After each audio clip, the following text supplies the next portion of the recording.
Right, let's get this sorted. Stakeholders. Sounds serious, but it's not rocket science. It sounds like something from a courtroom drama or a very posh game of Monopoly, but really simpler than cricket rules, honestly. Think of a business as a giant, wobbly Jenga tower. A stakeholder is anyone who cares if that tower stays up or comes crashing down. They might have put a block in, or they might just be watching. Anyone with an interest, that's a wonderfully broad term. So lots of people qualify. Imagine your favorite local cafe. You, customer, are a stakeholder. So is the owner and the barista who remembers your name. People care for money, for jobs, for the product they love, or simply for a pleasant neighborhood. Even the council is a stakeholder. Taxes paid, bins not overflowing. Important exam point, not the same as a shareholder. All shareholders are stakeholders, but not vice versa. Classic exam trip up, don't fall for it, like Jack Russells are dogs, but not all dogs are Jack Russells, right? That's the basics. Now meet the usual suspects. Let's meet the usual suspects. In business, there are a few key players you always see. Owners, they put their money on the line and want profit and growth. They want returns. A money tree, if you like. Workers, from the CEO to the night cleaner, all stakeholders. They want fair wages, job security, and safe working conditions, and yet, a kettle that doesn't take 10 minutes to boil helps morale. Customers are the lifeblood. They want quality and fair prices.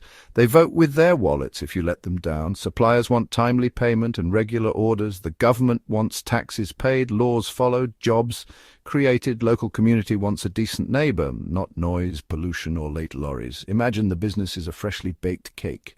Everyone wants a piece. Not the same size slice for everyone, though. Cue the arguments. Owners eye the biggest slice. Creamy profit frosting, please.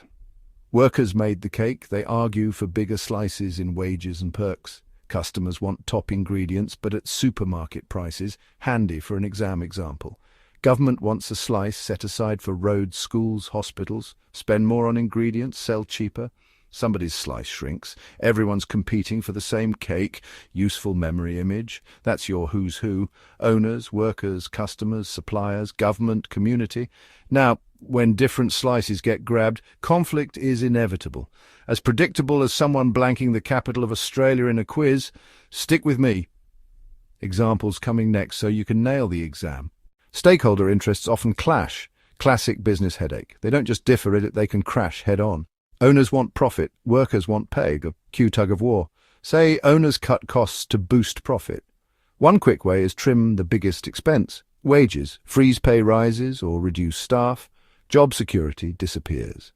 Workers get unhappy, demotivated, slower, possibly strike. Production stalls. Suddenly the profit plan backfires. It's like removing the engine to save petrol. Clever only in theory. Customers demand lower prices when competitors undercut you. Lower prices can force cheaper materials, suppliers squeezed, quality falls, reputation suffers, a vicious cycle. Factory runs 24/7 to meet demand. Owners cheer. But neighbours get furious over noise and lorries at 3 a.m. growth versus peace. Another unavoidable clash. So how do businesses manage? Picture juggling jelly, messy, slippery, but possible. Something's always threatening to slip through your fingers. Good firms become expert jelly jugglers. Compromise, communication, creativity. Compromise, small pay rise instead of a big one, or non-financial perks. Offer training, flexible hours, discounts. Show you value staff without breaking the bank. Explain the financials. Transparency builds trust. When customers want lower prices, don't drop quality. Invest in efficiency and tech. Reduce waste, speed production. Make the cake cheaper to bake without shrinking quality. Then customers get lower prices and still stay happy. If the neighbors complain, communicate, hold meetings and negotiate schedules, run noisy operations in the day, invest in soundproofing, a small cost, big goodwill. Sponsor the local team or fund a playground. Positive projects offset negatives. Do this well and you create a virtuous circle. Happy workers, better products, loyal customers. Sales and profits rise. Everyone gets something. Pay suppliers on time. They reciprocate with flexibility when you need it most. For exams, be ready with examples. Owners versus workers over pay. Business versus community over pollution. So balance compromise and communication. That's the management trick.